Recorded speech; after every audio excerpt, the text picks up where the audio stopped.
Let me share something with you that demands your complete attention right now. I've watched government systems operate for over 60 years, and what's happening with Social Security payments this month contains details that most beneficiaries are missing entirely, and it's costing them peace of mind and, in some cases, actual money.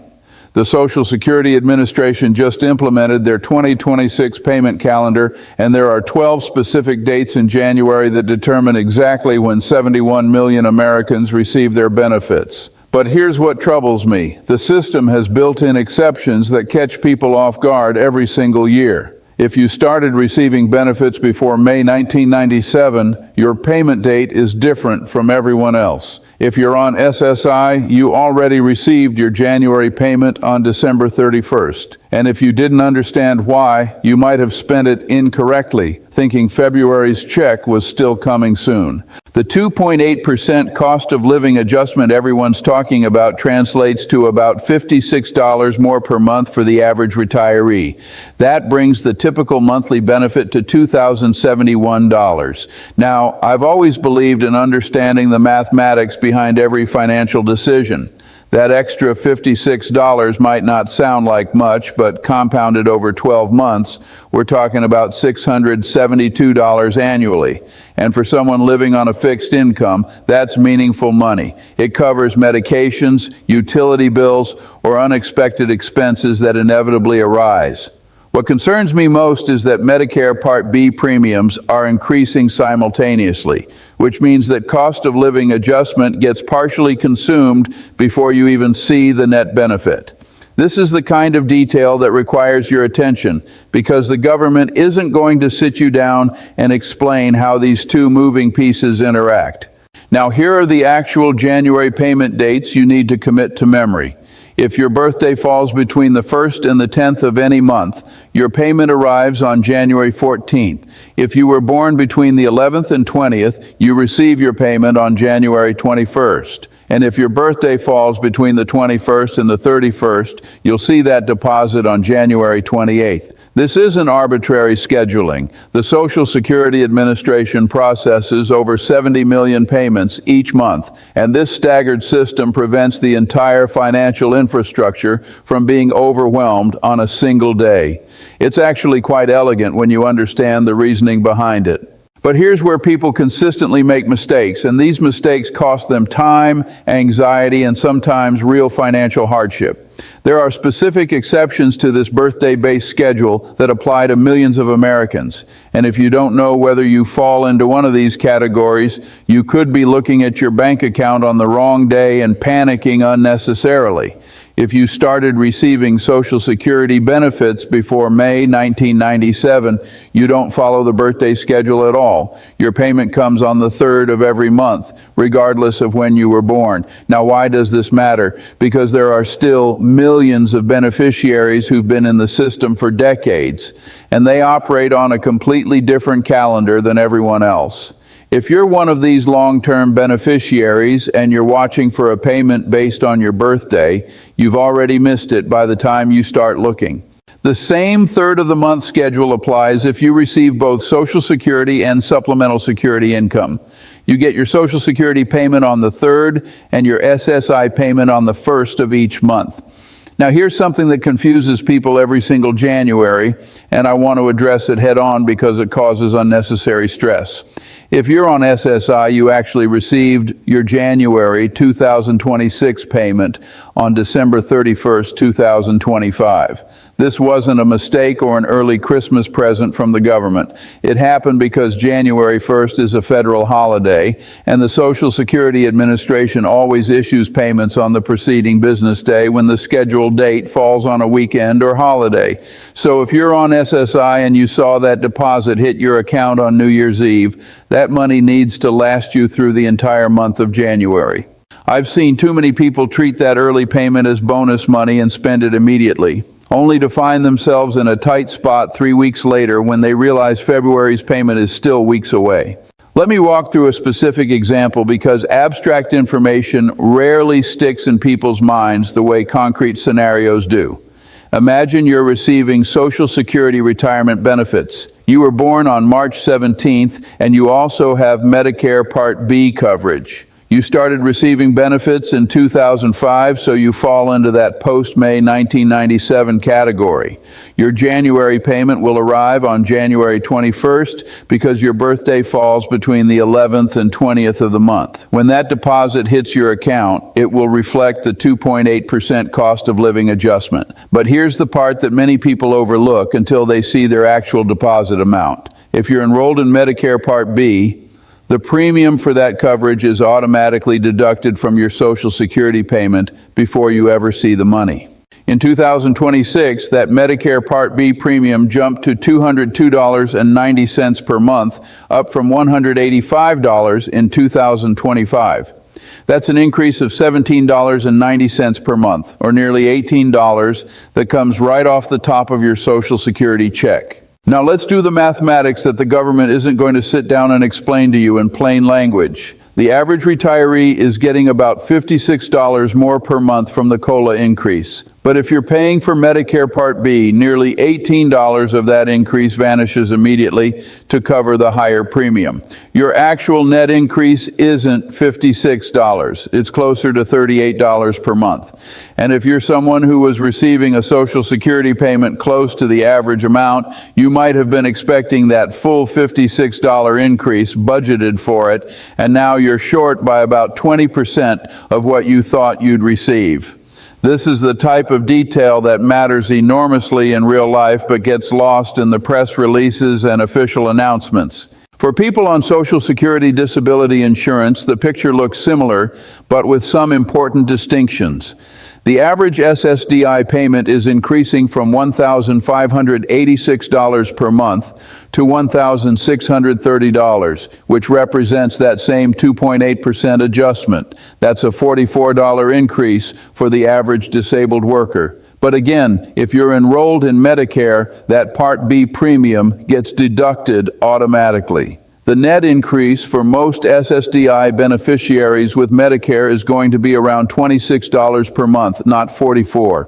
I mention this not to be pessimistic, but because financial planning requires accurate information. If you're creating a budget based on what you think your new payment will be, you need to factor in these deductions, or you'll consistently come up short. There's another element I need to address because it affects a substantial number of people and causes confusion every single year. Some beneficiaries pay income-related Medicare premium adjustments based on their modified adjusted gross income from 2 years prior. These are called IRMA charges, and they can be significant. If you're a single filer and your modified adjusted gross income exceeded $109,000 in 2024, you'll pay more than the standard Medicare Part B premium in 2026.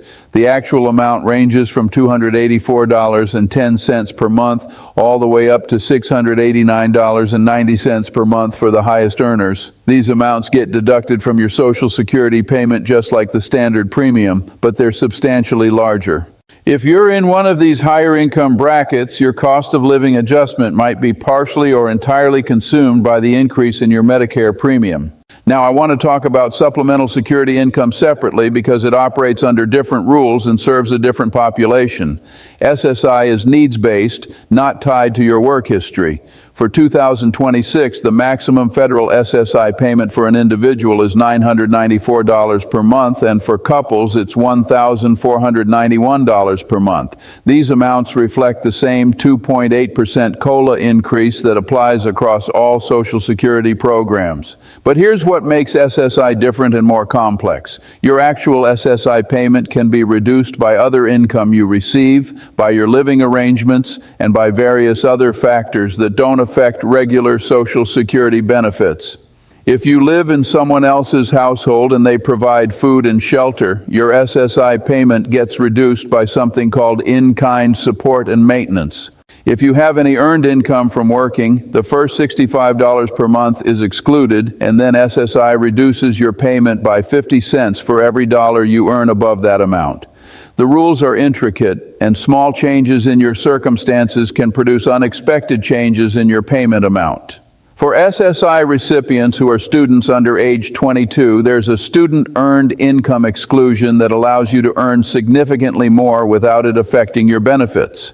In 2026, students can exclude up to $2,410 per month, with an annual maximum of $9,730. This is one of the few areas where the Social Security Administration provides substantial flexibility for people trying to improve their situation through education and work, but you have to know about it and specifically request that the exclusion be applied. It doesn't happen automatically. Let me address something that creates enormous frustration for people receiving Social Security disability insurance.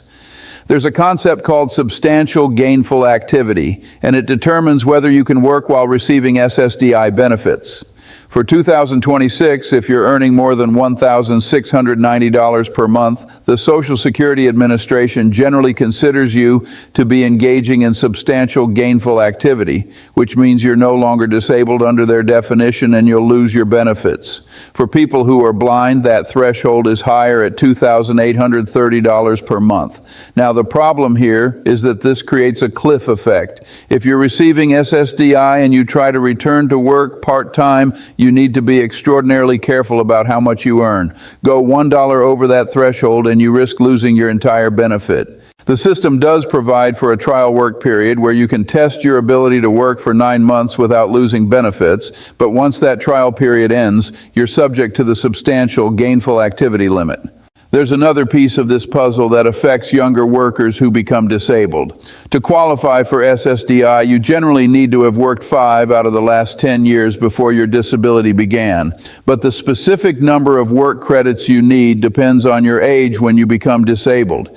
Younger workers need fewer credits because they've had less time to accumulate them. For 2026, you earn 1 work credit for every $1,890 in wages, up to a maximum of 4 credits per year. Most people over 30 need 40 work credits total, with 20 of those earned in the 10 years immediately before their disability. If you're planning your career or you're advising someone who's dealing with a disability, understanding these credit requirements matters because it determines whether you'll qualify for benefits at all.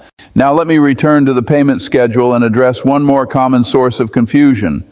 Some people receive benefits based on someone else's work record. Spousal benefits, survivor's benefits, and benefits for children all exist, and they follow specific rules. If you're receiving benefits as a spouse or survivor, your payment date is based on the primary beneficiary's birthday, not yours. I've encountered countless people who expect their payment on a certain date based on their own birthday, only to discover they've been looking at the wrong schedule all along. The payment arrives exactly when it's supposed to, but they didn't understand which birthday the system was using for the calculation. Direct deposit is another factor that deserves mention. The vast majority of Social Security beneficiaries receive their payments via direct deposit, and for good reason. It's faster, more secure, and more reliable than paper checks. If you're still receiving paper checks, you're introducing unnecessary delay and risk into the process. Checks can get lost in the mail, stolen, or delayed by weather or other factors. With direct deposit, your money is available on the morning of your payment date, without exception. If you haven't already set up direct deposit, that should be your first priority after watching this video.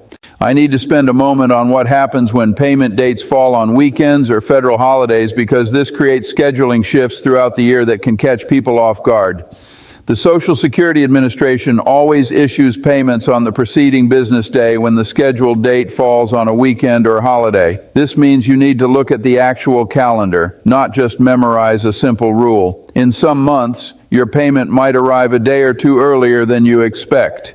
In other months, it arrives exactly on schedule. You can't just assume it's always the same Wednesday of each month without checking whether that Wednesday is affected by a holiday.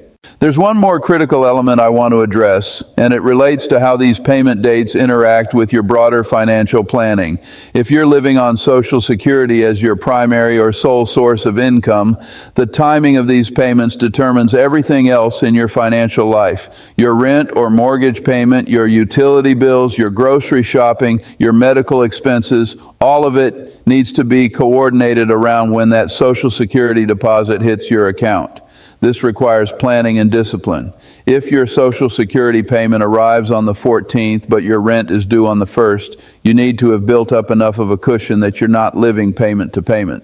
I realize that's easier said than done when you're on a fixed income, but the alternative is late fees, overdraft charges, and constant financial stress. For people who receive both Social Security and SSI, the coordination between these two payment dates becomes even more important. Your SSI comes on the 1st of the month, your Social Security comes on the 3rd or on a Wednesday, depending on your birthday, and you need to plan your spending around both deposits. If you're not careful about tracking which money is which and when it's arriving, you can easily find yourself in a situation where you've spent next month's money thinking it was this month's payment. The 2.8% cost of living adjustment that everyone's discussing sounds straightforward, but I want you to understand how it's calculated and why it often feels inadequate to the people receiving it. The adjustment is based on the Consumer Price Index for urban wage earners and clerical workers, which measures inflation for about 30% of the population working in blue-collar or similar jobs. The problem is that this index doesn't perfectly capture the inflation experienced by retirees and disabled individuals. If your expenses are heavily weighted toward health care, prescription drugs, and housing, which they are for most Social Security beneficiaries, your personal rate of inflation is likely higher than the CPIW suggests. This means the cost of living adjustment tends to lag behind the actual increase in your expenses. It's not designed to fully keep pace with your costs. It's designed to provide some degree of protection against inflation as measured by a specific index that may or may not reflect your reality. And finally, I want to talk about what you should do if your payment doesn't arrive when expected. The Social Security Administration's official guidance is to wait 3 business days before contacting them. This allows time for banking delays or processing issues to resolve themselves. But if 3 business days pass and your payment still hasn't appeared, you need to contact the Social Security Administration immediately. You can call their national number at 1-800-772-1213, though be prepared for potentially long wait times. You can also visit a local Social Security office, though I'd recommend calling first to see if you can resolve the issue without making a trip. In most cases, payment delays are caused by banking holds or holiday processing, not by problems with your benefit itself. But you need to verify that, and you need to do it promptly.